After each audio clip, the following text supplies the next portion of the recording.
a small copper coin, it's a tangible link to America. Past minted during one of the most defining moments in world history, the Second World War. Struck by the United States Mint. It carries the portrait of Abraham Lincoln on the obverse, designed by Victor David Brenner, and the familiar wheat ears on the reverse, which gave the coin its weight. Penny nickname.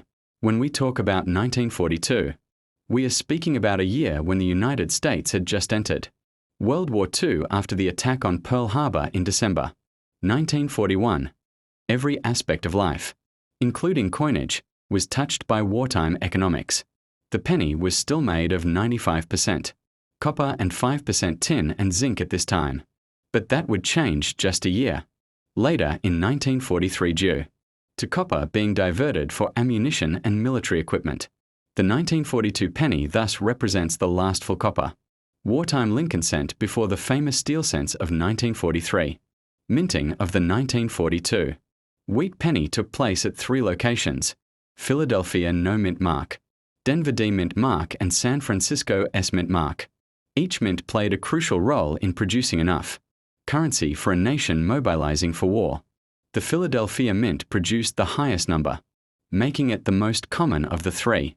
But Denver and San Francisco issues are often collected separately due to their distinct mint marks and slightly lower mintages. Design-wise, the obverse retained Brenner's original 1909 depiction of Lincoln, inspired by a photograph taken by Matthew Brady. Lincoln's strong yet calm profile symbolized leadership, integrity, and unity during a time of uncertainty. The reverse, with 2 wheat ears curving inward, represented prosperity and agricultural abundance, essential ideals for a nation, supplying both its citizens and its allies during wartime. The copper used for these coins in 1942 came partly from recycled scrap, including unused ammunition casings. Even though the transition to steel cents had not yet happened, the mint was already experimenting with alternative materials for the following year. Some extremely rare transitional errors from 1943 and 1944 exist because of leftover copper planchets from 1942, making them among the most valuable coins in US history. In circulation. The 1942 penny was an everyday workhorse. It passed through the hands of factory workers building tanks, farmers growing wheat for the troops, and families on ration supplies. Each coin was a silent witness to the war effort. Young collectors in the 1940s often started their hobby by pulling wheat pennies like this from pocket change, sometimes not realizing their historical significance for collectors today. The 1942 wheat penny's value depends heavily on condition and mint mark. While circulated examples are still quite common and affordable, uncirculated or mint state coins. Our effort and every aspect of the economy, including coin production, was influenced by the needs of the military. The wheat penny design, created by Victor David Brenner in 1909 to honor President Abraham Lincoln's 100th birthday, had already been in circulation for Lincoln's right-facing bust, a bold yet humble portrayal of the 16th U.S. president whose leadership during the Civil War saved the Union.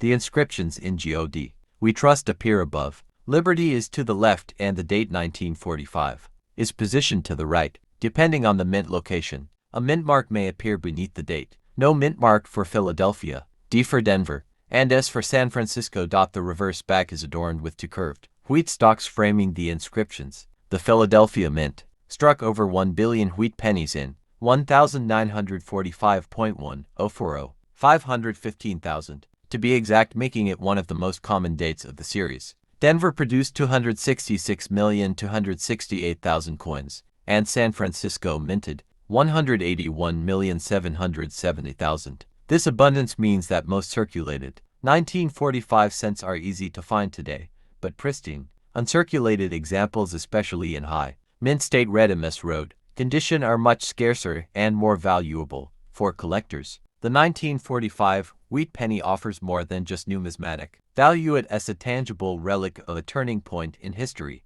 When these coins were released, Germany had surrendered in May 1945, ending the war in Europe, and Japan surrendered in August 1945. Following the atomic bombings of Hiroshima and Nagasaki, soldiers were returning home, Industry was shifting from war production to consumer goods, and Americans were entering a period of economic optimism. Circulation. These pennies were part of everyday life, used to buy candy, newspapers, and soda. They jingled in the pockets of guests, factory workers, and school children alike. The wheat design itself, introduced in the early 20th century, carried a sense of tradition and stability qualities. The nation greatly valued during and after the war. Collectors especially looked for full red luster, sharp strike details in Lincoln's hair and beard, and clean wheat lines on the reverse. Certain era varieties from 1945 can be valuable, including off-center strikes, die cracks, and repunched mint marks or Pennies, particularly from the Denver and San Francisco mints.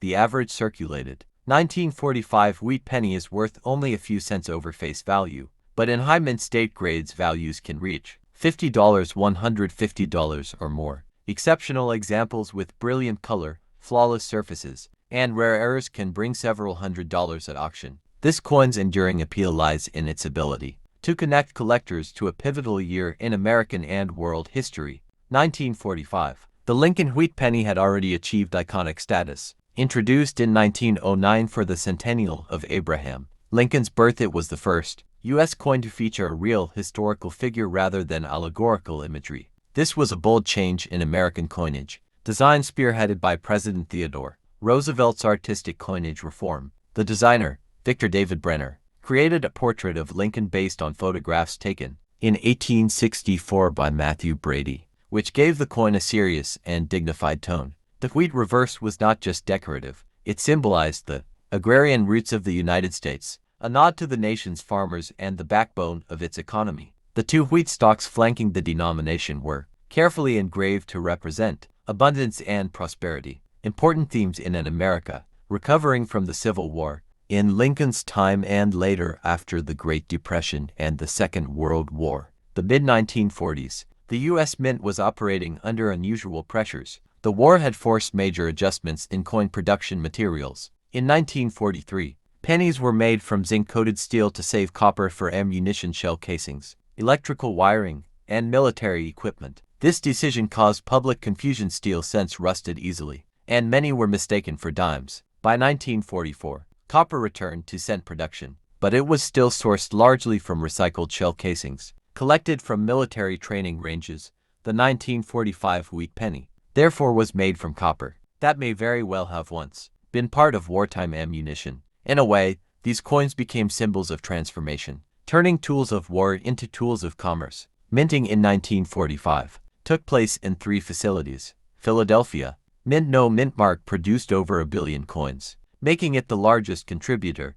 These figures reflect America's massive post-war industrial output, as mints ran at full speed to meet the needs of a booming economy and returning servicemen. In circulation, the 1945 penny was a common sight in cash registers, vending machines, and children's piggy banks. The cost of living in 1945 was vastly different. A loaf of bread averaged 9 cents, a gallon of gasoline was 21 cents, and a newspaper could be bought for just 3 cents. A single penny still had tangible purchasing power, especially for kids, who could buy a small handful of candy for a few cents. For soldiers returning from Europe and the Pacific, these coins were part of a new chapter in their lives. Many GIs came home with military pay in their pockets, quickly integrating back into civilian life, where a copper penny was a reminder of stability. After years of uncertainty, numismatically, the 1945 wheat penny is known for strong strikes in most cases, though the San Francisco coin featured the portrait of an actual person breaking away from the long-standing tradition of using allegorical figures like Lady Liberty. The early 20th century, the U.S. Mint sought to modernize its coinage. By 1909, Lincoln's image was chosen for the 1-cent coin, replacing the Indian head cent.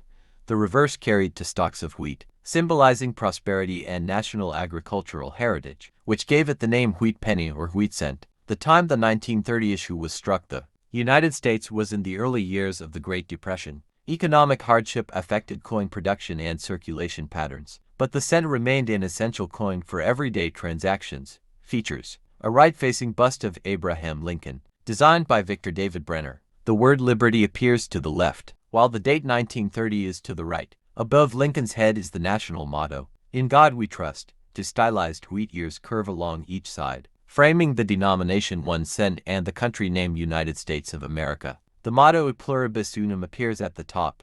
The 1930 wheat largest mintage. These numbers are high compared to rarer dates. Coins in high mint state grades remain valuable to collectors. This alloy was standard for U.S. cents from 1909 until mid-1942, when steel cents were introduced due to World War II copper shortages. The 1930 wheat penny circulated during a time of economic downturn from the Great Depression, reduced consumer spending but heavy coin circulation. The penny retained strong purchasing power, worth more than 20 times its modern equivalent in buying power. Collectors value the 1930 wheat penny based on condition: circulated versus uncirculated, color designation for uncirculated coins, red road, red brown RBN, brown BN, high grade mint state red, MS65 or higher. Examples, especially from San Francisco, are scarce and command premium prices. High grade MS66 red examples can exceed 200, and rare top pop coins can go higher at auction.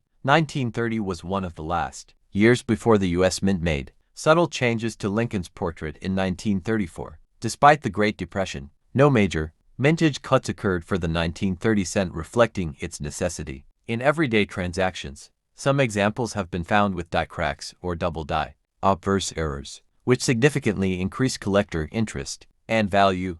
The 1930 Liberty wheat penny stands as a reminder of America's resilience during economic hardship. It's a tangible piece of history from an era when a penny could still buy small goods, and its simple, enduring design